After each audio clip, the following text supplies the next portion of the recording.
Hello, नमस्कार, आदाब, सत श्री अकाल और अस्सलाम वालेकुम। मैं हूं मोहम्मद अहमद काज़मी, लेकर आया हूं आपका पसंदीदा कार्यक्रम आपके रूबरू।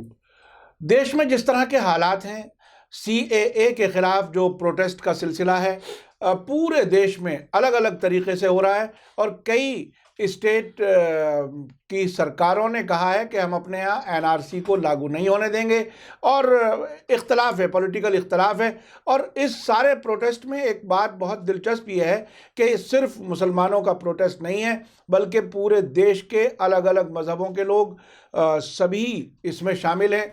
औरतें शामिल हैं, बच्चे शामिल हैं, बूढ़े शामिल हैं। ये एक अलग किस्म का प्रोटेस्ट हो रहा है। मैं भी तकरीबन 35 साल से पत्रकारिता कर रहा हूँ, लेकिन इतना लंबा प्रोटेस्ट और मुसलसल अलग अलग जगहों पर एक पूरे जोश के साथ जारी है। ये एक बहुत ही गैर मामूली, कुछ लोगों का कहना है कि 1947 के बाद में ये पहला मौका है जब सारे लोग इकट्ठे हैं और एक ख़ास किस्म की एक तरह से ये जद्दोजहद और जंग बन गई है कि मुल्क को कैसे बचाया जाए। और जब हुकूमत ही मज़हब की बुनियाद पर कानून बनाने लगे तो मैं समझता हूँ ये रिएक्शन होना ही था। मेरे साथ इस वक्त मौजूद हैं वेलफेयर पार्टी ऑफ इंडिया के प्रेसिडेंट और all India Muslim personal law board के वर्किंग कमेटी के मेंबर कासिम रसूल इलियास साहब। आप जर्नलिस्ट भी हैं, आप एक लंबे अरसे से समाजी कारकुन के तौर पर काम कर रहे हैं। आप ये बताइए कि ये जो अब तजर्बा हो रहा है, सीएए, एनआरसी और national register of national population register NPR, इसके ख़िलाफ़ जो प्रोटेस्ट चल रहा है ख़ास तौर पर स्टूडेंट्स का, इसको आप किस तरह से देखते हैं? देखिए, मैं समझता हूँ कि आज़ादी के बाद ये पहली बार ऐसा हुआ है कि एक अवामी सतह पर लोग खड़े हो गए हैं जी, और इसकी क़ियादत तलबा कर रहे हैं, स्टूडेंट्स कर रहे हैं, यूथ कर रहे हैं। और ज़ाहिर बात है कि देखिए, शुरुआत तो हुई थी जामिया मिल्लिया इस्लामिया और अलीगढ़ यूनिवर्सिटी से। और मैं समझता हूँ कि ये इस हुकूमत की मत मारी गई थी कि उसने जामिया के तलबा पर क्रैकडाउन किया और उसके रिएक्शन में मुल्क की 40 यूनिवर्सिटी के तलबा उनके हिमायत में निकल उनके साथ आ गए। फिर इंटरनेशनल सतह पर कई यूनिवर्सिटियाँ, बड़ी प्रेस्टिजियस यूनिवर्सिटियाँ, कैम्ब्रिज, हार्वर्ड यूनिवर्सिटियाँ उनकी हिमायत में आ गई है। तो एक चीज़ तो ये है। दूसरी चीज़ ये कि देखिए, मसला ये है साफ साफ कि लोगों ने इसको ये इशू नहीं बनाया कि मुसलमानों को सीए के अंदर दाखिला नहीं मिला है, या ये कि ये कानून में जो है वो बाहर के ममालिक से जो लोग आ रहे हैं उसमें सिर्फ ये कंडीशन लगाई गई है पाकिस्तान, अफगानिस्तान और बांग्लादेश से जो लोग आएंगे, हिंदू, सिख, ईसाई वगैरह वगैरह, यानी मुसलमानों के अलावा। तो लोगों ने ये कहा कि ये असल में मुल्क के संविधान पर, मुल्क के दस्तूर पर, मुल्क की आइन पर हमला है। क्योंकि मुल्क का आइन ये कहता है अपने आर्टिकल 14, 15 और 21 में कि आप मज़हब की बुनियाद पर, ज़ात पात की बुनियाद पर, भाषा की बुनियाद पर कोई कानून साजी नहीं कर सकते। कोई तफरका नहीं कर सकते, कोई तफरका नहीं पैदा कर सकते। कोई ऐसा कानून नहीं बन सकता जिसमें मज़हब के बुनियाद पर इम्तियाज़ किया जा रहा हो। तो ये जो है, इस पर हमारे तलबा ने इसी को बुनियाद बनाया। और आप देखिए कि जितनी जगह प्रोटेस्ट हो रहे हैं वहाँ पर दस्तूर का प्रियम्बल लगा हुआ है, हम भारत के लोग, और उसके बाद पूरी दस्तूर प्रियम्बल की वो इबारत मौजूद है कि भाई ये मुल्क के दस्तूर पर, और मुल्क के दस्तूर के जो प्रियम्बल है उसमें सेकुलरिज्म का लफ्ज़ जो है बहुत माना खेज है। हमारे मुल्क का जो सेकुलरिज्म है वो यानी धर्म बेजार नहीं है, मज़हब बेजार नहीं है, बल्कि वो कहता है तमाम मज़ाहिब को बराबरी का दर्जा, सबका रिस्पेक्ट, सबका। तो लोगों ने कहा कि ये असल में हमारे मुल्क के संविधान पर हमला है और हम इस हमले को बर्दाश्त नहीं करेंगे। उसके बाद सरकार ने ये कहा कि साहब ठीक है, ये तो किसी को निकालने का वाला कानून नहीं है, तो देने वाला कानून है। लेकिन अमित शाह साहब मगरबी बंगाल में भी और कई मकामात पर ये बात कह चुके हैं कि पहले हम सीए लाएंगे, फिर एनआरसी लगाएंगे, और जो एनआरसी से पूरे मुल्क में, और वो पार्लियामेंट में भी कहा उन्होंने जी, और फिर उनमें से जो लोग निकल जाएंगे उनको हम सीए के जरिए से वापस ले लेंगे। यानी साफ बात ये थी कि मुसलमानों के अलावा जो भी उससे निकलेगा उसको हम वापस ले लेंगे। ये तजुर्बा वो आसाम में कर चुके हैं। आसाम में उनके साथ ये हुआ कि वो कहते आए थे कि 40 लाख है, 50 लाख है जो लोग बांग्लादेश के, कभी करोड़ तक की बात थी। लेकिन जब हुआ तो 19 लाख लोग निकले, और 19 लाख लोगों में 13 लाख हिंदू निकल गए।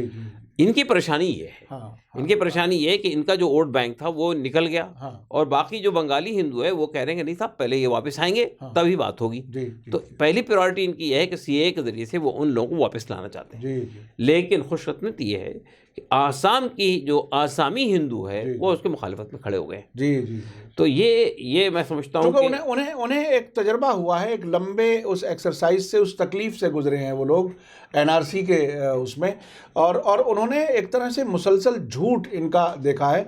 तो वो एक रिएक्शन, हालांकि ये कहा गया था कि उस पर कोई लागू नहीं होगा सीएए और इस किस्म की बातें हुई थी, लेकिन अब ये जो पूरे मुल्क में जो प्रोटेस्ट है, इसको आप इसको किस नतीजे की तरफ जाते हुए देख रहे हैं? क्या देखिए, अब आप ये देखिए कि हुकूमत डिफेंसिव तो हो गई है। हाँ, पहले उन्होंने कहा कि एनआरसी नहीं ला रहे हम, जी, जी, उसके बाद ये कहा कि साहब एनपीआर है, और फिर एनपीआर पे जब लोगों ने आवाज़ उठाई कि भाई एनपीआर आप कैसे ला रहे हैं, हाँ, तो कहा एनपीआर तो इससे पहले कांग्रेस की सरकार ने भी लाया था, 2010 में जी, एनपीआर जी, हुआ। जी, जी, लेकिन जब दोनों का कंपैरिजन आप करते हैं, हाँ, तो एनपीआर जो इस वक्त लाया जा रहा है और एनपीआर जो 2010 में हुआ था, उसमें ज़मीन आसमान का फ़र्क है। अच्छा। ये एनपीआर हाँ, आपसे ये कहता है कि आपको आधार कार्ड देना है। हाँ, अभी आपने कहा हम बायोमेट्रिक नहीं लेंगे, जैसे ही आप आधार कार्ड जोड़ते हैं बायोमेट्रिक आपकी जुड़ गई इसके साथ। जी, जी, बिल्कुल, उसके बाद आप कह रहे हैं आपका पासपोर्ट चाहिए, आपका वोटर आईडी चाहिए, आपका पैन कार्ड चाहिए, उसके बाद आपके फादर की डेट ऑफ बर्थ चाहिए, कहाँ पैदा हुए ये चाहिए। तो ये पूरी तफसीलात आप मांग रहे हैं, जी। और ये बात कही जा चुकी है, ऑन रिकॉर्ड ये मौजूद है कि एनपीआर जो है वो एनआरसी का फर्स्ट स्टेप है। जी, वो तो होम मिनिस्ट्री की रिपोर्ट में बाकायदा होम मिनिस्ट्री की दर्ज रिपोर्ट है में, वो। वही मैं कह रहा जी, जी, हूँ, जी, ऑन रिकॉर्ड ये चीज़ मौजूद है। हाँ, तो ये आप धोखा देने की कोशिश किसको कर रहे हैं? हाँ, हाँ, यानी ठीक है, आप ये कह रहे हैं कि सीएए का कानून जो है वो यानी शहरियत देने वाला कानून है, लेने वाला कानून नहीं जी, है। जी, जी, फिर आप एनपीआर के बारे में कह रहे हैं कि नहीं एनआरसी नहीं ला रहे हैं, लेकिन एनपीआर के जरिए से फिर चोर दरवाज़ा खोल रहे हैं आप जी, उसके जी, लिए। जी, तो ये बात लोग महसूस कर रहे हैं, हाँ। अच्छी तरह महसूस कर गए हैं, और यही वजह है कि पूरे मुल्क के अंदर इसके खिलाफ आवाज़ उठी है। देखिए, एक बात और मैं बताना चाहता हूँ आपको, ये जितने प्रोग्राम हो रहे हैं, जितने प्रोटेस्ट हो रहे हैं पूरे मुल्क में, हाँ, ये बाय एंड लार्ज पीसफुल है, जी, जी, और ये बाय एंड लार्ज इसके अंदर हिंदू मुसलमान सब शामिल जी। हैं, खास तौर जितने मेट्रो शहर हैं। जी, जी, यानी अभी पूना में बहुत बड़ा प्रोग्राम हुआ, हाँ, जस्टिस कोलसे पाटिल ने उसको लीड किया। जी, जी, इसके पहले जो है बॉम्बे में आज़ाद मैदान में हुआ, उसमें सब लोग मौजूद थे। जी, उसके बाद फिर हमने देखा मद्रास में हुआ, चेन्नई में, हाँ, और उसके बाद फिर हम देखें हैदराबाद में मिलियन मार्च अभी हुआ, जी, जी, उसमें भी सब लोग मौजूद है। इसके बाद जो है वहाँ से आपके कलकत्ता में हुआ, वहाँ भी सब लोग मौजूद है। तो बाय एंड लार्ज पूरे मुल्क के अंदर, और जितने बड़े शहर हैं, और अब तो छोटे छोटे शहरों तक ये चीज़ पहुँच गई है, जी, जी, उसमें लोग खड़े हुए हैं। हाँ, देखिए, इसका नतीजा चाहे कुछ भी निकले, यानी मतलब ये कि ये वापस होगा या नहीं होगा, लेकिन अब लोग ये कह रहे हैं कि ये जो बेदारी आई है, इस बेदारी को सिर्फ एनआरसी, सीएए और एनपीआर तक महदूद नहीं रहना चाहिए। जी, जी, जी, जी, बल्कि वो ये कह रहे हैं कि ऐसे अफराद जो सत्ता में आ गए हैं, जो मुल्क का यानी जो रवैया अंग्रेज़ों ने अपनाया था, वही रवैया इन लोगों ने अपना रखा है। जी, तो जो लोग यहाँ हिंदू और मुसलमानों के दरमियान तफरीक पैदा करना चाहते हैं, जो मज़हब की बुनियाद पर लोगों को बांटने की कोशिश कर रहे हैं, ऐसे लोगों को जब तक हम सत्ता से बेदखल नहीं करते, उस वक्त तक ये तहरीक जारी रहेगी। जी, लेकिन उस सत्ता के से बेदखल करने में एक बड़ा सवाल अक्सर लोग करते हैं। अभी जो 2019 पार्लियामेंट्री इलेक्शन हुआ, इसमें इतनी शिकायतें ईवीएम की आई, और किसी एक शिकायत पर भी कोई कार्रवाई किसी एक शिकायत पर भी कोई कार्रवाई नहीं की इलेक्शन कमीशन ने। तो ये जो मूवमेंट है, ये ईवीएम के खिलाफ कन्वर्ट हो जाएगा या होना चाहिए? क्या आपको क्या लगता है? क्योंकि वो असल जो जिसे कहते हैं वो पुर्जा, ऐसा लगता है कि सब कुछ वहाँ से कंट्रोल कर लिया जाता है। आपने किसको वोट दी, किसको नहीं दी, वो कोई मैटर ही नहीं करता, और वोट चले जाते हैं किसी एक तरफ। ये ईवीएम वाली बात में मैं बाद में आता हूँ। देखिए, पहली बात तो ये है कि इस मूवमेंट को अगर आप देखेंगे, ये जो शहरियत कानून की मूवमेंट है, इसमें कई चीज़ें जुड़ गई अब। पहली बात तो ये कि लोग जो इस सरकार के जो मुतअद्दिद इक़दामात हुए हैं पिछले उसमें भी, मीक़ात में भी और इस पर भी, उसमें लिंचिंग के वाक़यात, उसमें आपके नोटबंदी का मामला, उसके बाद ट्रिपल तलाक का इशू, उसके बाद जो है ये बाबरी मस्जिद का फैसला, और अब ये शहरियत कानून, इन सब चीज़ों के नतीजे में ये बुखार, यानी इन सब का बुखार इस बार उतरा है पूरी तरह से। दूसरी बात, लोग ये कह रहे हैं कि साहब जो मुल्क के असल इश्यूज हैं, हाँ। जो असल सवालात हैं, उसको ये गवर्नमेंट सरफ नज़र कर रही है। बिल्कुल। मतलब महंगाई बढ़ रही है, बेरोजगारी अपने उरूज पर है, मुल्क की मईशत बिल्कुल अबतर हालत में है, किसान परेशान है, ख़वातीन पे मजालिम का सिलसिला बढ़ता ही जा रहा है, छोटे छोटे बच्चों के साथ बलात्कार के वाक़यात हो रहे हैं। तो ये सब चीज़ें इसके साथ जुड़ गई हैं। जहाँ तक ईवीएम का ताल्लुक है, देखिए ईवीएम यकीनन एक बड़ा फैक्टर है इनके जीतने में, लेकिन बहरहाल ये समझना कि पूरा ईवीएम के ही वजह से होता है, ये बात सही नहीं है।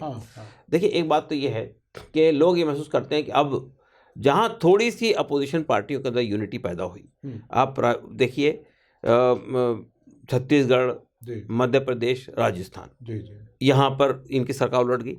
उसके बाद लेटेस्ट जो है वो महाराष्ट्र में गई, वो तो बिल्कुल ही गैर मामूली था। और इनकी जो हलीफ पार्टी थी, जो 34-35 साल से इनकी हलीफ बनी हुई थी, वो पार्टी निकल गई इनसे। इसके बाद झारखंड में, झारखंड का जो नतीजा है वो तो इस सीएए के बाद आया। उसी के बाद तो लोगों ने कहा तो ये तो झारखंड का जो फैसला है वो सीएए पर रेफरेंडम है एक तरह से। तो मैं ये कहना चाहता हूँ कि ये सब इश्यूज हैं जो इस मूवमेंट के साथ जुड़ गए हैं। जहाँ तक ईवीएम का ताल्लुक है, हम समझते हैं कि यहाँ पर अब ये इस मूवमेंट को हमें उसके तरफ मोड़ना चाहिए कि ये मुतालबा होना चाहिए कि अब इंतखाबात ईवीएम पे नहीं होने चाहिए। जी बिल्कुल बिल्कुल। बड़े बड़े ममालिक भी जो है वो ईवीएम पे नहीं करते हैं। और ये अक्सर इलेक्शन कमिश्नर ये कहते हैं कि साहब उसमें रिजल्ट में टाइम लगता है, क्या फ़र्क पड़ता, 10 दिन में भी आए तो क्या मसला है। देखिए 2019 का जो इलेक्शन है, अब तक के इलेक्शन कमीशन ने उसको नोटिफाई नहीं किया है। जी यानी वो इलेक्शन का के बाद में वो इलेक्शन की वेबसाइट के ऊपर में पूरा आ जाता है, आती हैं वो, आज तक वो नोटिफाई नहीं हुई है। बताइए। इसलिए कि लोगों का ये ख्याल है कि जो वोट पड़े हैं और जो वोट निकले हैं काउंट हो गए, उसमें ज़मीन आसमान का फ़र्क है। जी। तो वो सब चीज़ें आई। तो ये खुद अपने आप में एक बड़ा सवाल है। एक ख़ास बात मैं समझना चाहता हूँ कि बीजेपी के लीडर्स ख़ास तौर पर प्राइम मिनिस्टर नरेंद्र मोदी जी और अमित शाह जी बार बार ये कह रहे हैं कि ये कांग्रेस के लोग करा रहे हैं सब कुछ, ये कांग्रेस के लोग भड़का रहे हैं। कांग्रेस में तो वैसे ही हवा निकली हुई है, उनकी ताकत तो वैसे ही कमज़ोर हुई हुई है। उनके प्रेसिडेंट, बल्कि जो वो अक्सर जो फॉर्मर प्रेसिडेंट हैं वो विदेशों में चले जाते हैं ऐसे मौके पर भी। तो ये बात कहाँ तक ठीक है? आप चूँकि जर्नलिस्ट भी हैं और आप चीज़ों को नज़दीक से देख रहे हैं, अपोजिशन का कोई रोल है वाकई इस पूरे कैंपेन में? देखिए ये भी ख़ास बात है इस मूवमेंट की कि इसमें अपोजिशन पार्टियों का कोई रोल ही नहीं है। जी। शुरुआत में भी नहीं है और अब तक भी नहीं है। तो ये उनके सर पे क्यों डालना चाह रहे हैं? मेरा ज़ाती ख्याल है उसकी वजह ये कि ये इस बात का इतराफ़ करने में हिचकिचा रहे हैं कि ये अवामी सैलाब है। जी। ये मुल्क की जनता इनके विरोध में जिस दिन ये मान लेंगे तब तो अपनी सरकार ही डिस्क्रेडिट। तो अब आप कांग्रेस को, एक ऐसी पार्टी को जो अपने ही यानी उसकी लड़ाई लड़ रही है कि यानी कैसे बाकी रखा जाए उसको, उस पार्टी को देके सहरा ये डिस्क्रेडिट करना चाहते हैं इस मूवमेंट को। लेकिन बहरहाल ये हर आदमी जानता है कि किसी पॉलिटिकल पार्टी का कोई रोल नहीं है इस मूवमेंट के अंदर। बुनियादी तौर पे तलबा ने शुरू की थी, अब तलबा, नौजवान सब लोग। प्राइम मिनिस्टर ने मन की बात में पिछले संडे में जो बातें कही हैं, नौजवानों को हंगामा पसंद नहीं है, लेकिन नौजवानों में हिम्मत है सिस्टम के ख़िलाफ़ भी खड़े होने की, डायरेक्ट इनडायरेक्ट घुमा फिरा करके बातें की, लेकिन असल बात नहीं की उन्होंने। ये नहीं कहा कि कम्युनलिज्म से इनको नौजवानों को नफ़रत है, ये नहीं कहा कि बेरोज़गारी से नफ़रत है, दूसरी बातें करते रहे। तो आखिर ये जो लफ्ज़ों का जाल है और लोगों के पेट में भूख है, बेरोज़गारी है, मुसलसल परेशानी है, आखिर इसको मंदिर मस्जिद, इंडिया पाकिस्तान, हिंदू मुसलमान, इस नशे में कब तक ये लोग चला सकते हैं? क्या मुल्क उससे बाहर आ रहा है आपकी नज़र में? देखिए असल में 2019 का इलेक्शन ये तकरीबन हारने वाले थे। पुलवामा अगर नहीं होता तो ये इलेक्शन इनके हाथ से निकल रहा था जी। और हमें हैरत की बात यह है कि हमारी जो अपोजिशन पार्टियां हैं उन्होंने पुलवामा पे प्रधानमंत्री से ये सवाल नहीं किया कि एक कन्वाय जो है श्रीनगर से जम्मू जा रहा है, उसके अंदर कई गाड़ियां, कई बसेस हैं और कई हज़ार हमारे जवान उसके अंदर शामिल हैं, और उसकी सिक्योरिटी का हाल ये होता है कि हर 10-15 फीट के ऊपर में एक सिपाही खड़ा होता है पूरी रोड पर, आखिर तक होता है और होना चाहिए होता है। और किसी सिविलियन आदमी को यानी उसमें पर मारने की इजाज़त नहीं होती। तो ये सवाल कि एक गाड़ी 300 किलोग्राम RDX के साथ में उसमें अंदर घुसती है और एक एक बस को हिट करके उसको 42 लोग शहीद हो जाते हैं, मार दिए जाते हैं। जी जी जी। किसी अपोजिशन पार्टी ने यानी सवाल नहीं किया कि ये सिक्योरिटी का इतना बड़ा जो लैप्स हुआ है, अगर हम ये मान भी लें कि वो टेररिस्टों ने किया, पाकिस्तान ने किया, सवाल ये पैदा होता है कि आपकी इतनी बड़ी सिक्योरिटी कोलैप्स हो गई उसके सामने, इतनी बड़ी सिक्योरिटी, उसके साथ जो आपकी इंटेलिजेंस और सब लोग पहले से होते हैं, सब चीजें कोलैप्स हो गई, तो उस पे इनको प्रधानमंत्री का इस्तीफा मांगना चाहिए था। कहना चाहिए था इस वक्त तो आप इस्तीफा दीजिए कि आपने 42 लोगों को हमारे मुल्क के शहीद कर दिया, ये मार दिया। जी जी। लेकिन उन्होंने ऐसा नहीं किया। तो बहरहाल, लेकिन वैसे आप इतने लंबे अरसे से चीज़ों को देख रहे हैं और इनका काम करने का तरीका भी देख रहे हैं, क्या वो आखिर इस्तीफा दे देते? देखिए, इस्तीफा देते या नहीं देते, लेकिन उसको जो उन्होंने उसके बाद अपोजिशन पार्टी जो कोई भी सवाल करना शुरू करे उसके ऊपर में, तो वो देशद्रोही हो गया। बिल्कुल। और उसके बाद बालाकोट शुरू किया और पूरा पाकिस्तान को सामने रख के ये इलेक्शन का रुख बदल दिया। और अपोजिशन तकरीबन उसमें हक्का बक्का हो गई कि इस पर हम क्या स्टैंड लें, लेकिन बहुत साफ और बहुत क्लियर था। लेकिन बहरहाल मैं जो बात कहना चाह रहा हूँ वो ये है इस वक्त में कि अब इस वक्त जो मूवमेंट है, हमारा मसला ये असल में कि अपोजिशन पार्टियां आज तक ये नहीं तय कर पा रही है कि हमें इस हुकूमत को, ये हुकूमत जो डिविजन पॉलिटिक्स कर रही है, जो लोगों को डिवाइड कर रही है, असल मुद्दों से हटा रही है, 2014 में जो वादे करके वो आई थी उनमें से कोई वादा उसने पूरा नहीं किया, यानी मुल्क की मईशत बिल्कुल अबतर हालत के अंदर है, ये सवालात को अपोजिशन पार्टियां नहीं उठा पा रही। रीज़न क्या है? अल्लाह वाला बिस्वा। लेकिन मैं ये समझता हूँ कि अब तलबा ने और नौजवानों ने और हमारे देश की जनता ने इसको उठा लिया है। और ये उस वक्त तक चैन से नहीं बैठेंगे जब तक कि, अच्छा देखिए मसला है कि आप ये देखिएगा कि असल में होता ही है कि एक बार चिंगारी में को शोला बनने की जरूरत होती है, उसके बाद तो फिर आग अपने आप बढ़ती है। मैं ये समझता हूँ कि ये 70 सालों के बाद मुल्क के अंदर दोबारा वही खुमार आया है जो खुमार हमारे यहाँ आज़ादी के वक्त आया। जी।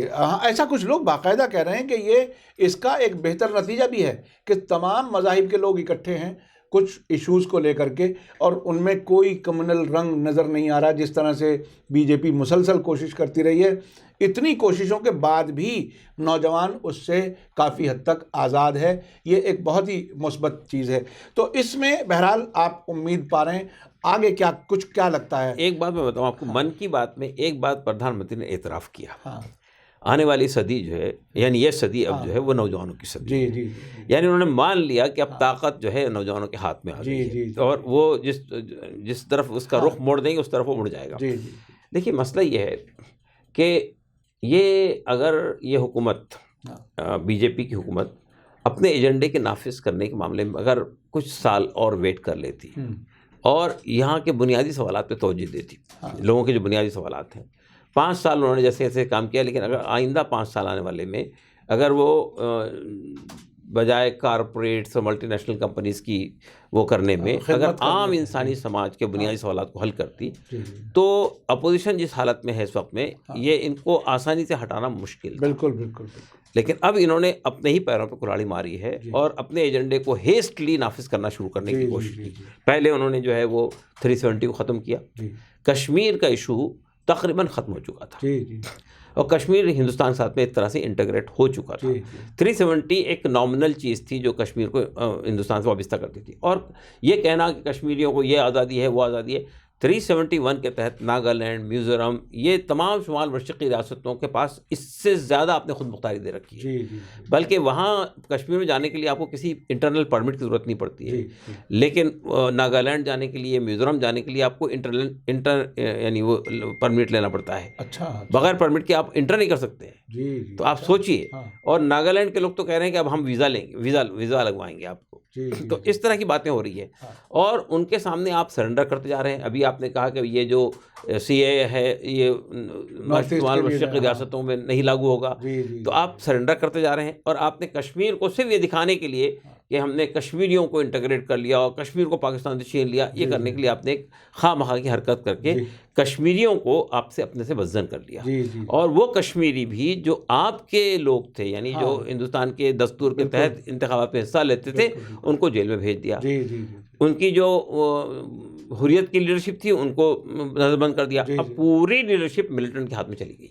ये इनका वो भी एक तरह से बहुत बड़ा फेलियर है। तो मैं ये कहना चाहता हूँ कि ये असल में अपने एजेंडे को नाफिज करने और ये दिखाने के लिए कि हमने जो अपने घोषणा पत्र में और अपने मंशूर में जो वादे किए थे, एक के वादे को लागू कर रहे हैं। पहले इन्होंने वो 370 को लागू किया उसके बाद अब इनका इरादा ये था कि साहब वो यूनिफॉर्म सिविल कोड ले आएंगे, लेकिन अब मुझे लगता है कि इनको अकल अगर ठिकाने होगी तो ठिकाने आ जानी चाहिए।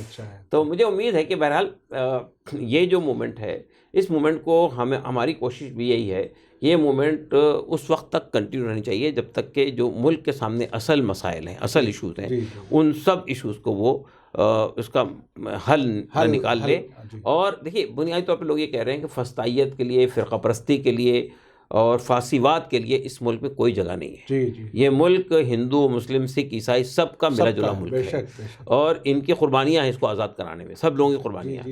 तो आप इस तरह से बांट नहीं सकते। जो काम अंग्रेज़ों ने किया था वही काम आप करना चाहते हैं। उस वक्त भी ये लोग अंग्रेज़ों के तलवे चाट रहे थे, इस वक्त भी अंग्रेज़ों की पॉलिसी को नाफिज करने की कोशिश कर रहे हैं, लेकिन लोग इसको महसूस कर चुके हैं और अब ये इनकी ये चालें कामयाब नहीं होंगी। जी।